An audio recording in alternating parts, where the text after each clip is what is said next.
बाद जब वोटिंग कराई गई तो इस बार भी जीत वो टीम की हुई। दरअसल सभी प्लेयर्स को अगला गेम खेलकर और ज्यादा पैसा कमाना था। वोटिंग के बाद प्लेयर्स को सिर्फ दूध का पैकेट और सूखी ब्रेड दी गई। इस मामूली खाने से कई प्लेयर्स निराश दिखे, लेकिन वे समझ चुके थे कि इस खेल में सुविधाएं सिर्फ एक धोखा है। खाने के बाद गिहुन और उसके साथी बाथरूम जाने लगे। तभी उन्होंने पाया कि थैनोस फिर योंगिल को परेशान कर रहा था, लेकिन जैसे ही फ्रंटमैन नजर आया, थैनोस की पैंट गीली हो गई और वो अपने साथियों के साथ किनारे से निकल गया। देवो ने कहा, अगर ये लोग तुम्हें दोबारा परेशान करें तो तुम हमसे मदद मांग सकते हो, लेकिन योंगिल ने सब ठीक बताया और वहां से चला गया। सोने का वक्त हो चुका था। अनाउंसमेंट हुआ, सभी प्लेयर्स अपनी अपनी बेड्स पर लौट जाएं। गिहुन को किसी अनहोनी का आभास हो चुका था। उसने अपनी टीम को नीचे सोने को कहा और समझाया, लाइट्स बंद होने के बाद ऊपर हमला हो सकता है, क्योंकि इस खेल में किसी को मारने से इनामी रकम बढ़ती है। चूंकि वह पहले भी यह देख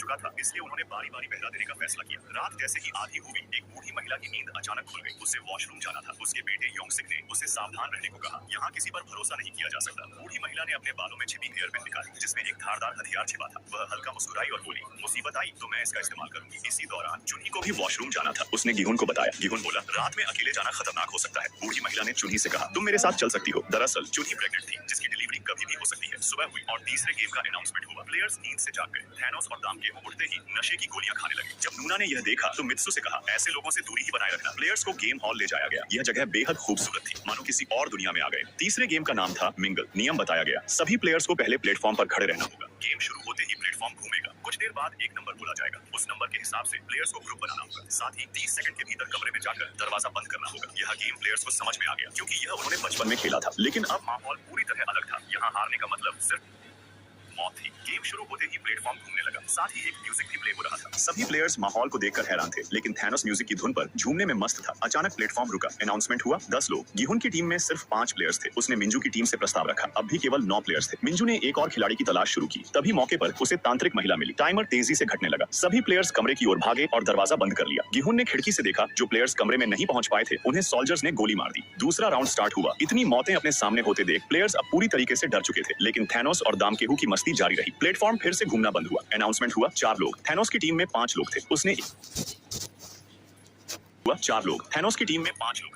एक साथी को लात मारकर प्लेटफॉर्म से नीचे गिरा दिया और बाकी 4 भागने लगे। गिहुन की टीम में भी 5 लोग थे। फ्रंटमैन बोला, मैं दूसरी टीम को तुम सब कमरे में जाओ। धीरे धीरे समय खत्म होने लगा। सभी प्लेयर्स कमरे में आ चुके थे, लेकिन गिहुन को फ्रंटमैन की फिक्र थी, कहीं उसे कुछ हो ना जाए। थैनोस ने देखा कि उसका एक साथी बाहर ही रह गया। जैसे ही समय खत्म हुआ, सोल्जर्स ने उसे भी मार दिया। अब थैनोस ने सारा इल्जाम मित्सु पर डाल दिया। बेचारा मित्सु, उसे कुछ समझ नहीं आया कि अब क्या करे, जबकि थैनोस ने खुद उसे टीम से बाहर किया था। इधर रूम नंबर 33 में सिर्फ 3 प्लेयर्स थे। उन्हें लगा कि शायद कोई उन्हें नोटिस नहीं करेगा, लेकिन सीसीटीवी कैमरों में वे पकड़े गए। सोल्जर्स ने उन्हें तुरंत एलिमिनेट कर दिया। तीसरे राउंड के लिए दरवाजे खुले। गिहुन की नजरें फ्रंटमैन को ढूंढने लगी। वह बेचैन था, कहीं उसे कुछ हो ना गया। टीम के बाकी सदस्य भी उसे पुकारने लगे। तभी फ्रंटमैन कहीं से आ गया। टीम की खुशी का ठिकाना नहीं था। चोंगबे ने उसे गले से